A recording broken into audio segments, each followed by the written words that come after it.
என்னவெனில் சுதந்திரவாளியானவன் எல்லாவற்றுக்கும் எஜமானனாக இருந்தும். நல்ல கவனிங்க, உங்களை குறித்து தான் சொல்லப்பட்டிருக்கு. நீங்கள் எல்லாவற்றுக்கும் எஜமானம், எல்லாத்துக்கும் நீங்கள் அதிகாரியாக கர்த்தர் உங்களை மாற்றுறாரா, எல்லாத்துக்கும் நீங்கள் ஆசீர்வாதமானவர்களாம்.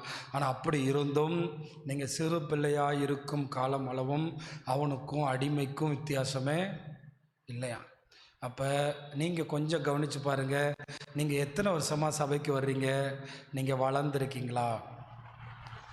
நீங்கள் வளரலைன்னா உங்களுக்கும் அடிமைக்கும் வித்தியாசம் இல்லை. இதை உங்களுக்கு புரிகிற மாதிரி சொன்னேன்னா, யூத குலத்து முறைமையின்படி ஒரு பையனை வளர்க்குறது யாருன்னா வேலைக்காரன். எலியாசர் தானே. இந்த எலியாசர் ஈசாக்கை திருமணம் முடித்து கொடுக்குற வரைக்கும் ஈசாக்கை ஃபுல்லாக கண்ட்ரோலில் வச்சுருக்கிறது யார்? எலியாசர் தான். ஆனால் ஈசாக்கு சிறு பிள்ளையாகவே இருந்தாருன்னா எலியாசர் ஓனர் ஆயிடுவார். ஈசாக்கு சிறு பிள்ளையாகவே இருந்தால் யார் ஓனர் ஆயிடுவா? எலியாசர் ஓனர் ஆயிடும். பார்த்துறீங்களா? நீதிமொழிகளில் ஒரு வசனம் இருக்குது, அந்த வேலைக்காரன் சுதந்திரவாளியாய் பாராட்டுகிறவனும் உண்டு. அப்போ இன்றைக்கி நம்ம சபையில் இவங்க ஆசீர்வாதத்தை பெறாததுக்கு காரணம், தேவன் இவங்களை நம்பி கொடுக்க முடியாததுக்கு காரணம், தேவன் இவங்களை நம்பி செயல்பட முடியாததுக்கு காரணம் இந்த ஒரு வசனம்தான். என்ன, நம்பி ஒரு குழந்தைகிட்ட 2000 ரூபாய் தலை கொடுத்து அது பாட்டு கிழிச்சு தூக்கி அங்கிட்டு போடுது, அதுக்கு அதனுடைய மதிப்பு தெரியல. அதுபோல் தேவன் இன்றைக்கு தேவ பிள்ளைகளை ஆசீர்வதிக்க வேண்டுமானால், இந்த வசனத்தின்படி நீங்கள் ஆசீர்வதிக்கப்பட வேண்டுமானால், நீங்கள் சிறு பிள்ளையிலிருந்து வளர்ந்த நிலைக்கு வரணும். இப்போ நீங்களே உங்களை கற்பனை பண்ணுங்கள். அப்படியே 2006 நீங்கள் எப்படி ஜோம் பண்ணீங்க, இப்போ எப்படி ஜோம் பண்ணுறீங்க? 2010 நீங்கள் எப்படி இருந்தீங்க, இப்போ எப்படி இருந்தீங்க? 2015 எப்படி இருந்தீங்க, இப்போ எப்படி இருந்தீங்க? ஆனால் எல்லாருக்கும் ஒரு ஆசை இருக்குது, பொருளாதாரத்தில் வளரணும், வீடு நிலமை மாறணும், ஆமாம் நம்ம வாகனங்கள் மாறணும், நம்முடைய செல்வங்கள் ஒரு வளர்ச்சி வரணும். தப்பே கிடையாது, இது மாம்சத்தில் நம்ம யோசிக்கிறது, இது எந்த தப்பும் இல்லை. ஆனால் மேலே இருக்க ஒரு ஆண்டவர் என் பிள்ளையை தெரிந்து கொண்டு இத்தனை வருஷம் ஆச்சு, இவன் என்ன இன்னும் பேச மாட்டேங்கிறான், இன்னும் நான் விரும்புகிறபடி வரமாட்டேங்கிறான், இன்னும் நான் நினைக்கிற மாதிரி மாற மாட்டேங்கிறான், என்ன இவன் இப்படியே இருக்கிறான்னா, அது அவங்க அப்பாவுக்கு ஒரு வேதனை தானே. டீனேஜில் இருந்த மாதிரியே 25 வயசுல ஒரு பிள்ளை இருந்தான், அந்த அம்மாவுக்கு என்னையா சந்தோஷம் சொல்லுங்கள்? அவன் 13 வயசில் அப்படி இருந்தான், 14 வயசில் அப்படி இருந்தான், 15 வயசில் அப்படி இருந்தான், 25 வயசுல அப்படி இருக்கான், என்னையா சொல்லுங்கள்? இதே தான் ஆண்டவருக்கும் வரும், இதே தான் ஆண்டவருக்கும் வரும். நீங்கள் எப்படி உங்கள் பிள்ளைகளை நினச்சி கண்ணீர் வடிக்கிறீங்களோ, நீங்கள் ஆண்டவர் விரும்புகிற வளர்ச்சியை கொடுக்காத போது, அதனால தான் ஆண்டவர் சபையில் நம்ம எல்லாரும் வளரும்படி அப்போஸ்தலரை, தீர்க்கதரிசிகளை, அடுத்தது யார், சுவிசேஷகர்களை, மேய்ப்பர்களை, அடுத்தது இன்னும் ஒரு ஆள் போதகர்கள், 5 பேர் வச்சுருக்காங்க. 5 பேருடைய திட்டமிடுதலில் நம்ம நம்முடைய தேவ திட்டத்தின்படி நம்ம என்ன செய்யணுமா? வளர்ந்து வரணுமா, நம்ம வளர்ந்து பெருகணுமா. கர்த்தர் அதுக்காகத்தான் ஆண்டவர் இப்படி 5 விதமான திட்டமிடலோடு தேவன் சபைக்குள்ளேயே, சபைக்கு வெளியே அகில உலக சபையையும் நம்ம சேர்த்துக்கொள்ளலாம் வைத்து நம்மை தேவன் வளருகிறார். ஆனால் நம்ம எல்லாம் கேட்குறோம், நமக்கு இப்போ எல்லாம் பார்த்திங்கன்னா, இப்போ இருக்கிற தலைமுறைக்கு சாப்பாட்டில் விதவிதமாக சாப்பிடணும், ஃப்ரைட் ரைஸ் சாப்பிடணும், அடுத்தது என்ன எல்லாமே சாப்பிடணும். அது மாதிரி இப்போ எல்லா பிரசங்கமும் கேட்கணும், ரொம்ப ரைட்டு தான். ஆனால் அது உங்களை வளர்ச்சி நிலைக்கு கொண்டு வந்ததா? தப்பு ஒன்றும் கிடையாது, தப்பு ஒன்றுமே கிடையாது. கேட்கலாம், பரவாயில்ல, அவங்க ரொம்ப ரகசியங்களை பேசுகிறாங்களே, அதுக்கு எதுக்கு நம்மளை வளர்க்குறதுக்கு தான். நம்ம வளர்ந்தோமா, நம்ம இன்னும் சிறு பிள்ளையாக இருக்கிறோமா? அப்போ இங்கே யூத கலாச்சாரத்தில் பிள்ளைங்க கெட்டு போனால், அது ஒரு பையன் இருந்தான்னா சொத்து ஃபுல்லாக வேலைக்காரனுக்கு போயிடும். வேலைக்காரனையே ஆண்டவர் தள்ளி நம்மளை பிள்ளையாக கர்த்தர் மாற்றிருக்காரு. அப்போ நம்ம அந்த காரியத்தை நம்ம புரிஞ்சுக்கிறணும். வேலைக்காரன் கீழே வந்துட்டான், அவன் தானே லூசிபர், அவன் தள்ளப்பட்டான்ல, வேலைக்காரன் தானே. அவன் இடத்துல இன்னைக்கு கர்த்தர் இன்னொரு வேலைக்காரனை வைக்கல, ஆனா யாரை வச்சிருக்காரு? பிள்ளைகளை கொண்டு வந்தார். ஆனா அந்த பிள்ளை எப்படி இருக்கான்? அந்த பிள்ளை நான் வளர மாட்டேன், இந்த ஜெபம் போதுங்க, 5 நிமிஷம் பண்றோம்ல, இதோட என்ன வேணும்? எங்க வீட்டு குடும்ப ஜெபம் அது போதுங்க, அதை பத்தி ஒன்றும் பிரச்சனை இல்லை. இந்த பரிசுத்தம் போதும், என்ன இதோட என்ன? பரிசுத்தம் பத்தாதான் என்ன? போதும். இந்த அன்பு அந்த 4 பேருக்கு நாங்கள் தான் சேலை வாங்கி கொடுத்தோம்ல, போதும், அதோடு நிறுத்திக்கிறோம். ஆண்டவர் பார்க்குறாரு, சிறு பிள்ளையாக இருக்கும் வரைக்கும் உனக்கும் ஆமாம் வேலைக்காரனுக்கும் வித்தியாசம் இல்லை. வேலைக்காரன் கூட போடல, அடிமைன்னு போட்டிருக்கு. வேலைக்காரன் கூட இல்லை இந்த இடத்துல. அவர் சொல்கிறார் வேலைக்காரனா கூட பரவாயில்ல, ஆனால் அடிமைங்கிறவன் அது ரொம்ப மோசமான நிலைமை. அப்படி எழுதுறாரு கலாத்தியரில். அதனால் இந்த கூட்டங்கள் உங்களை வளர செய்ய வேண்டும். நீங்கள் வளர செய்யும்போது உங்களை நம்பி கர்த்தர் பெரிய நன்மைகளை தருவார். அல்லேலூயா. நீங்கள் வளரும்போது உங்களை நம்பி கர்த்தர் பெரியவைகளை ஒப்படைப்பார். உங்களை நம்பி பெரிய பொறுப்புகளை தருவார். உங்களை நம்பி பெரிய கிருபைகளை தருவார். உங்களை நம்பி பெரிய ஆசீர்வாதங்களை தருவார். நீங்கள் அந்த வளர வேண்டும் என்று விரும்ப வேண்டும். என்ன செய்யணும்? வளரணும்னு. ஆமாம், அதனால் நான் வளரணும் அப்படின்னு சொல்லுங்கள். பிள்ளைங்க சரீர பிரகாரமாக ஹைட்டு வளர்னாலே அப்பாவுக்கு பாதிப்பு வரும். ஆனால் நம்ம எல்லாவற்றிலும் வளர வேண்டும் என்று தேவன் விரும்புகிறார் அல்லவா? அதனால் என்னை கேட்குற தேவனுடைய பிள்ளைகளே, ஜெபத்தில் வளர வேண்டும், ஆத்தும ஆதாயத்தில் வளர வேண்டும். ரட்சிக்கப்பட்ட புதுசில் சொல்லுவோம் எங்கள் அண்ணன் தம்பிகள்லாம் ரட்சிக்கப்படணும். இப்போ சொல்லுவோம் வாங்கின கடனை கட்டிட்டு சாகணும். எப்படி மாறிட்டோம்? ஆனால் ரட்சிக்கப்பட்ட புதுசில் ஏசப்பா என்ன ரட்சிச்சார், எங்கள் ஊரையே தூக்கணும். ஆனால் இப்போ என்ன சொல்கிறோம்? வாங்கின கடனை கட்டிட்டோம். இப்போ எங்கே மாறிட்டோம்? ரொம்ப டவுனில் போயிட்டோம். ஆண்டவர் மட்டும் எங்களை ஆசீர்வதிக்கவே இல்லை, எங்களை ஒன்றுமே தரல, எங்களை போட்டு இப்படி வச்சுருக்காரு. என்னப்பா, ஏற்கனவே கொடுத்ததுக்கே நம்ம உண்மை உள்ளவர்களாக இல்லாமல் போயிட்டோமே. அதனால தான் ஆண்டவர் சொல்கிறார், சிறு பிள்ளையாக இருக்கும் காலம் அளவும். அதனால தானே பவுல் இப்படி ஜெபம் பண்ணார், இவன் அழைக்கப்பட்ட அழைப்புக்கு பாத்திரவானா நடந்து கொள்ளும்படி நான் இவர்களுக்காக வேண்டிக் கொள்கிறேன். அந்த அழைப்புக்கு பாத்திரவானா நம்ம இருக்கணுங்க. நம்ம அந்த அழைப்புக்கு தகுதியாக இருக்கணும். அதனுடைய அடுத்த வசனத்தில் பாருங்கள், தகப்பன் குறித்த காலம் வரைக்கும் அவன் காரியக்காரருக்கும் வீட்டு விசாரணைக்காரனுக்கும் கீழ்பட்டு இருக்கிறான். அவன் தகப்பன் ஒரு காலத்தை குறிச்சிருக்காங்க. யூத பிரமாணத்தின்படி 12 வயசு.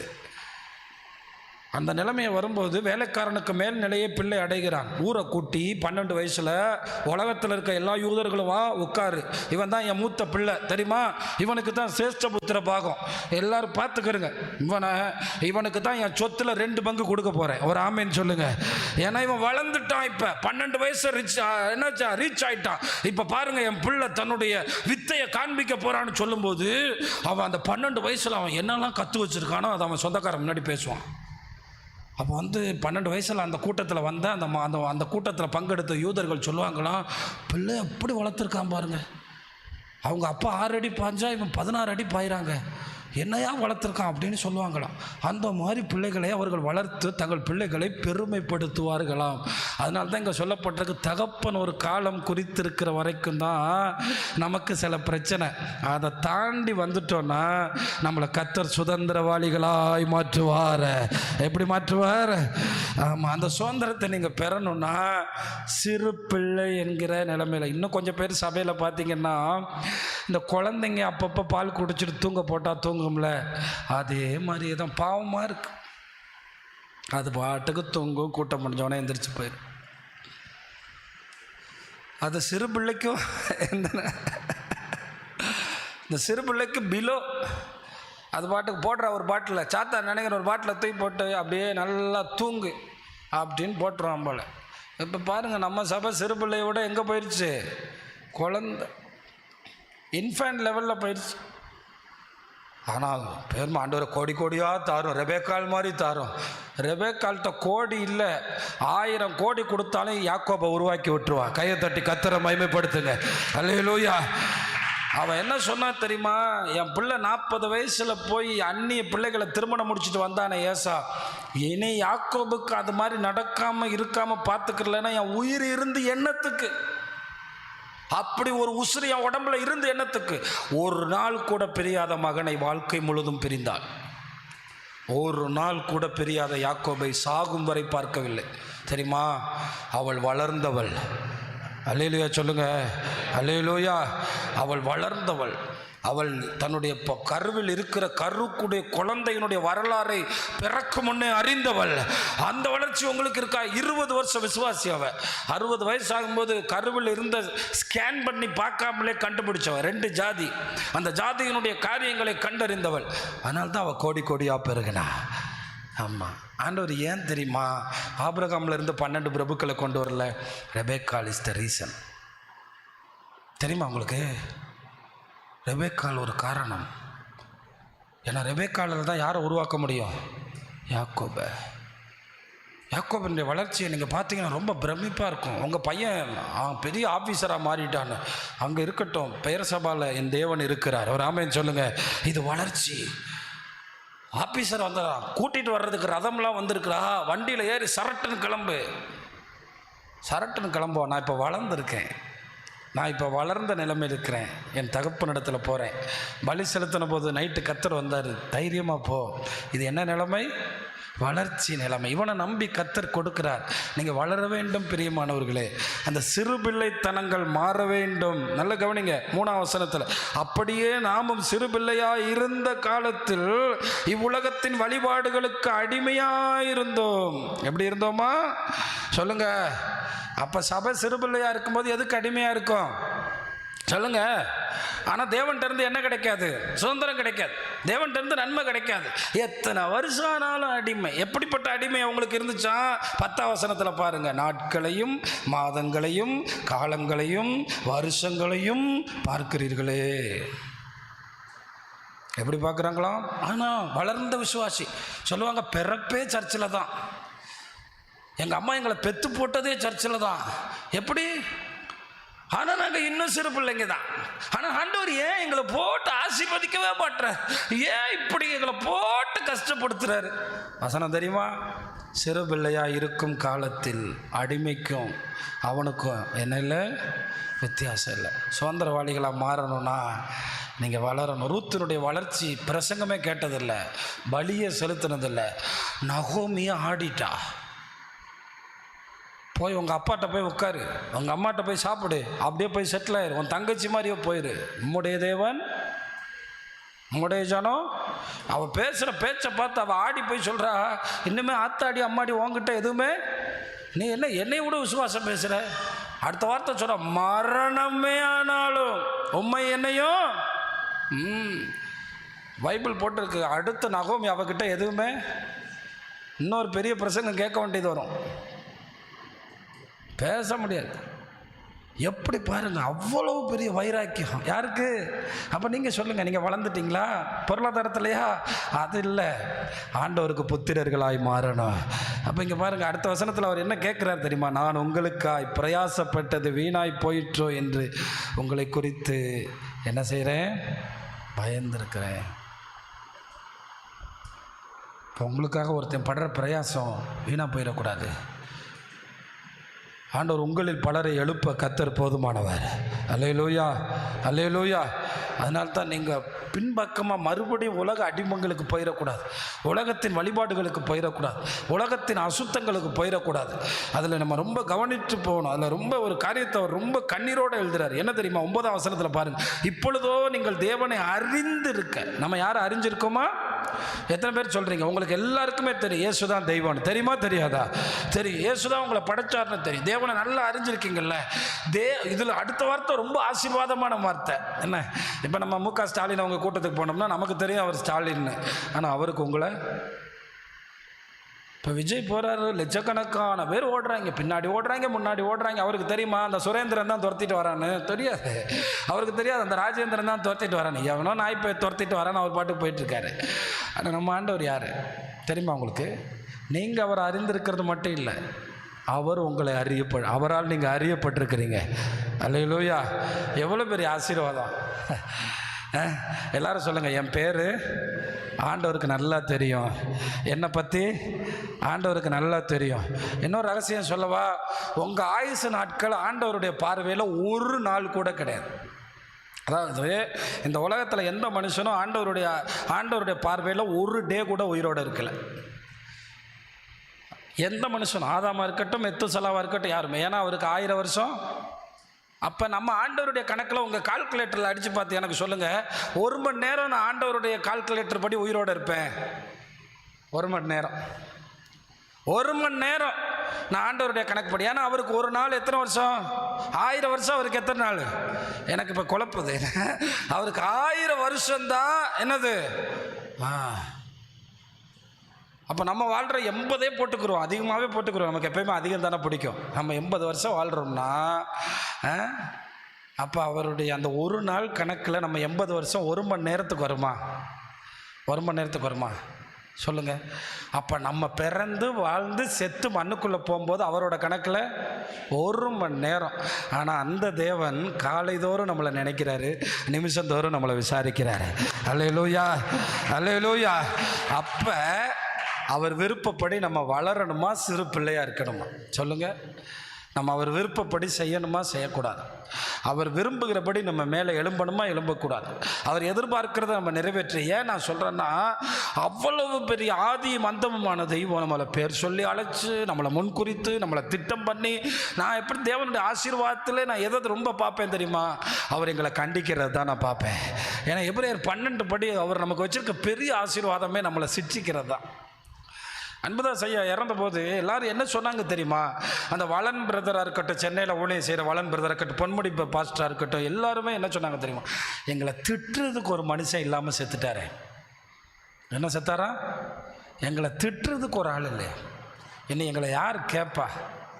அப்போ ஆண்டவர் நமக்கு தர்ற ஆசீர்வாதத்தில் என்ன தெரியுமா? நேசிக்கிற புத்திரனை சிட்சிக்கிற அந்த பெரிய தெய்வம் ஒரு நாள் அவருக்கு 1000 வருஷம் அவருக்கு ஒரு நாள் மாதிரி, 1000 வருஷம் அவருக்கு ஒரு நாள் மாதிரி. அவ்வளோ பெரிய தெய்வம் அவரோட டிக்ஷனரிக்குள்ளே நம்மளை யோசித்து நமக்கு வார்த்தையை அனுப்பி நம்மளை சரி பண்ணி நம்மளை வளரணும்னு நினைக்கிறாரே, அவர் எத்தனை பெரிய தெய்வம்! அப்போ பாருங்க, நம்ம வளர்ந்துடணும், நம்ம பெருகிடணும், நம்ம சுதந்திரத்தில் வந்துடணும். அதில் பிதா என்ன நினைக்கிறாராமா? அவருடைய குமாரனுடைய சாயலுக்கு ஒப்பான.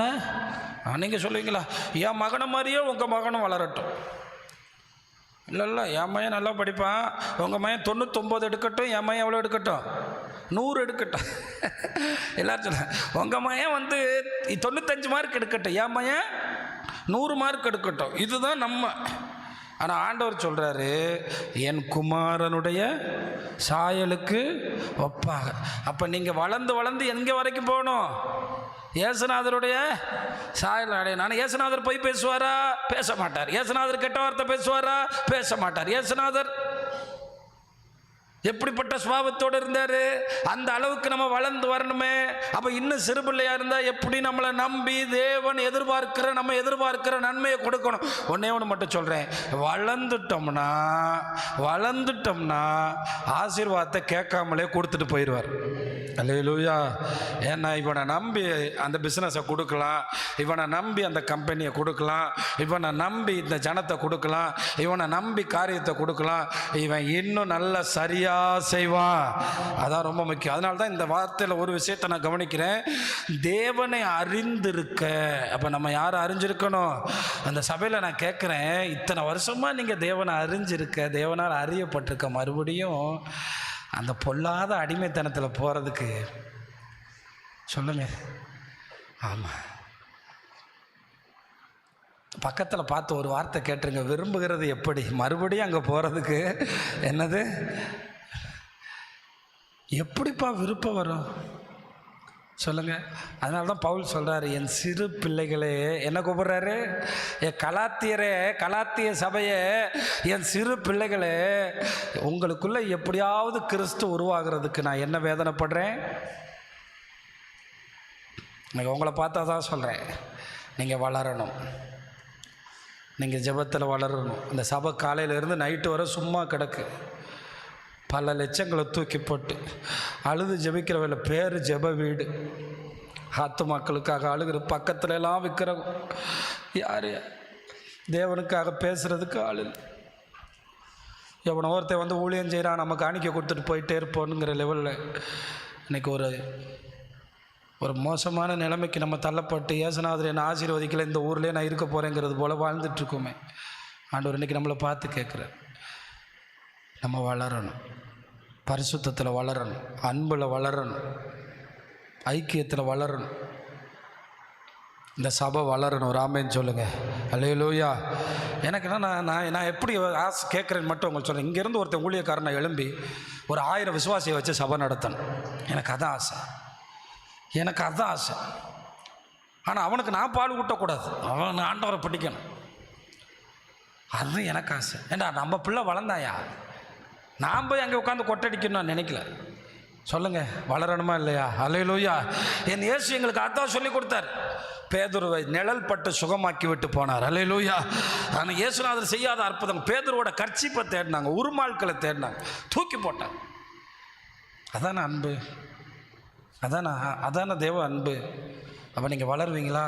ஜெபத்தில் வளரணும், காலையில் எழும்பி ஜெபிக்கிறதுல வளரணும், அவரை கண்டடையத்தக்க நேரத்தில் ஜெபிக்கிறத வளரணும், சோம்பலை தூக்கி எறியணும். இப்போ நான் கேட்டேன்னா எத்தனை பேர் 26வது வருஷத்தில் நீங்கள் பிரசங்கம் பண்ணீங்களே அது என்ன பண்ணீங்கன்னு எத்தனை பேர் சொல்லுவீங்க? 4 காரியத்தை சொல்லி கொடுத்தேன். எழும்பி பிரகாசிக்கிறது, பாவத்தை விட்டு எழும்பணும், பாரத்தை விட்டு எழும்பணும், சோம்பலை விட்டு எழும்பணும், சோர்வுகளை விட்டு எழும்பணும். ஆனால் இன்றைக்கி வியாதியை போட்டு விசுவாசிகளை என்ன ஆக்கிட்டான்? சோர்வு, பாவம், கூட்டத்தில் உட்கார முடியல, அவங்க பலவீனப்பட்டிருக்காங்க.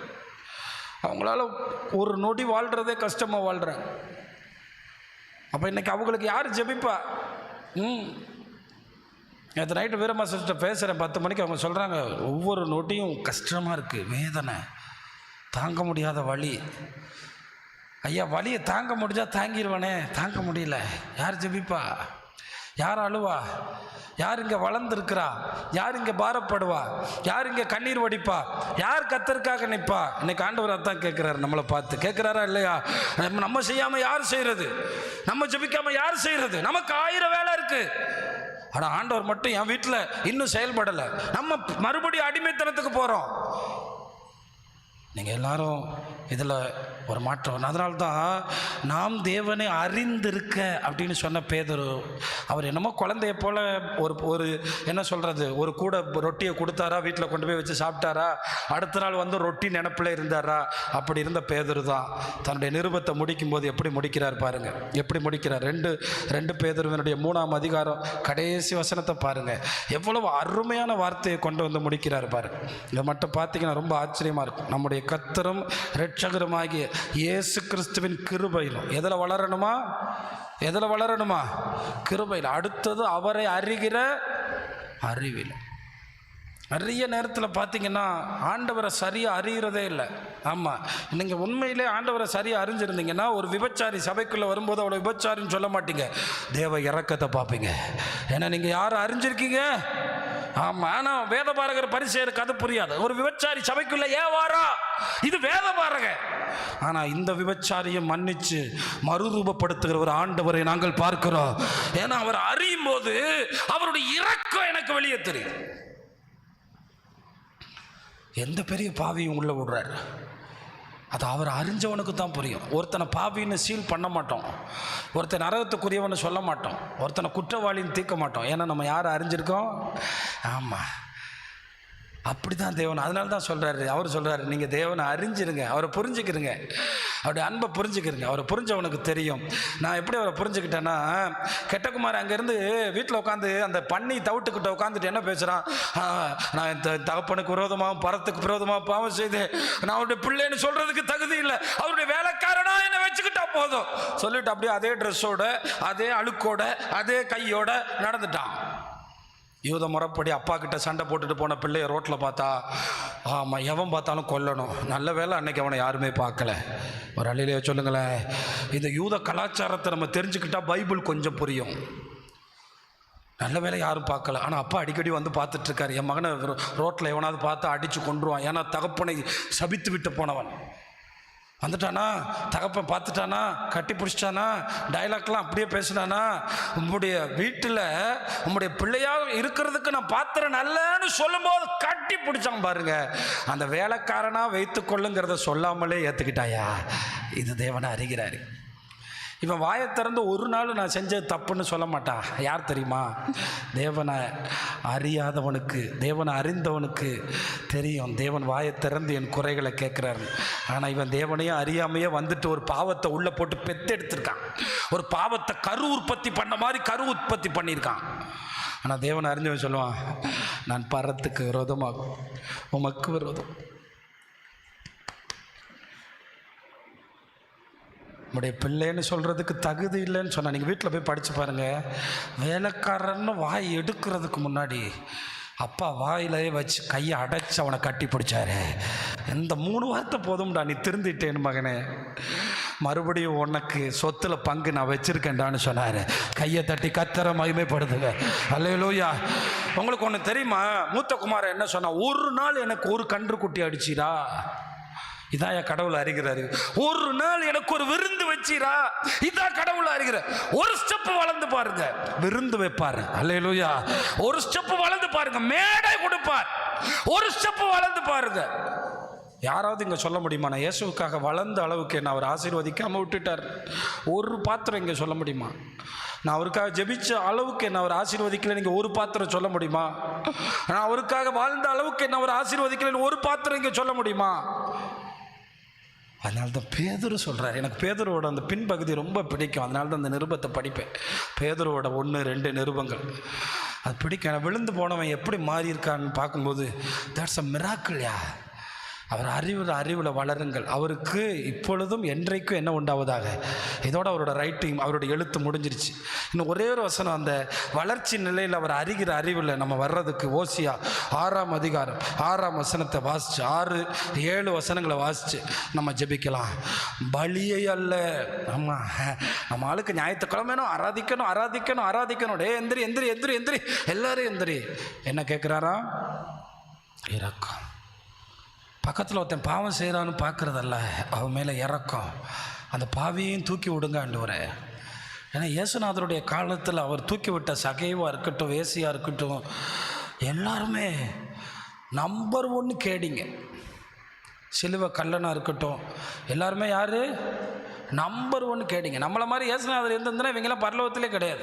நம்பர் 1 கேடிங்க, முத்திரை குத்தப்பட்ட கேடிங்க. அவர் இரக்கத்தில் ஐஸ்வர்யம் உள்ளவர். அவர் இரக்கத்தில். அடுத்து பாருங்க, தகன பலினா மொத்தமாக இவங்களை வெட்டி வெட்டி வெட்டி வெட்டி வெட்டி வெட்டி வெட்டி சந்தாக்கி ஆராதனையில் ஒப்பு கொடுத்துருவாங்க. அப்படியே பார்த்தீங்கன்னா கண்ணில் இருந்து கண்ணீரா ஓடும். ஐயோ ஆண்டவரே,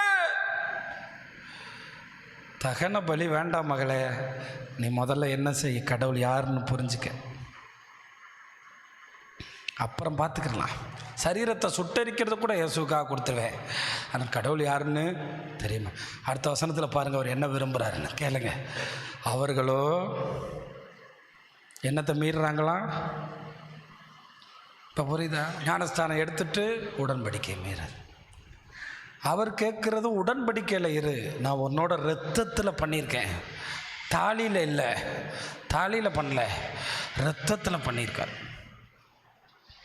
இரத்தத்தில் பண்ணி உடன்படிக்கை வச்சுருக்கார். அவன் இங்கே வந்து உட்காந்து 7 லிட்டர் கண்ணீர் ஒடிச்சிட்டு ஆராதிக்கிறேன்னு அழுதுட்டு போகிறதில்ல. எதை மீறக்கூடாது சொல்லுங்கள்? எதை மீறக்கூடாது? உடன்படிக்கை. இங்கேருந்து வெளியே போனாலும் எது நம்ம கூட இருக்குது? நித்திய உடன்படிக்கை. மரணத்துக்கு அப்புறமும் அதுதான் உடன்படிக்கை. அல்லேலூயா. பரலோக ராஜ்யத்துக்கு போகும்போது உங்களை திறந்து பரலோகம் விடும்ல, அது காரணம் அவருடைய இரத்தத்தினாலான உடன்படிக்கை. ஆமாம். இப்போ பார்த்தீங்கன்னு வச்சுங்களேன், எல்லாம் பிசாசு என்ன சொல்லுவான், இவன் குற்றவாளி, இவன் குற்றவாளி, இவன் பரலோகத்துக்கு போக முடியாது. இயேசு சொல்லுவார், என்னுடைய இரத்தத்தினால இவன் கழுவப்பட்டிருக்கான், இவன் அறிக்கை செய்யப்பட்டிருக்கான், வாயை திறந்து இவன் அறிக்கை செஞ்சுருக்கான், இவன் மேலே நான் நித்திய உடன்படிக்கை வச்சுருக்கேன், இவனை நித்திய விவாகத்துக்கு என்று அழைச்சிருக்கிறேன். அப்போ என்னை கேட்குற தேவனுடைய பிள்ளைகளை, இன்னையும் சிறு பிள்ளைகளாய் வேண்டாம், தேவனை அறியுங்கள், அவருடைய இதயத்தை அறியுங்கள், அவருடைய உணர்வுகளை அறியுங்கள், அவருடைய இயக்கங்களை அறியுங்கள். அப்பா கிட்ட நிறைய ஆசீர்வாதம் இருக்குது. கெட்டுப்போன மகனுக்கு கொடுத்தது போகவும் இருக்குது.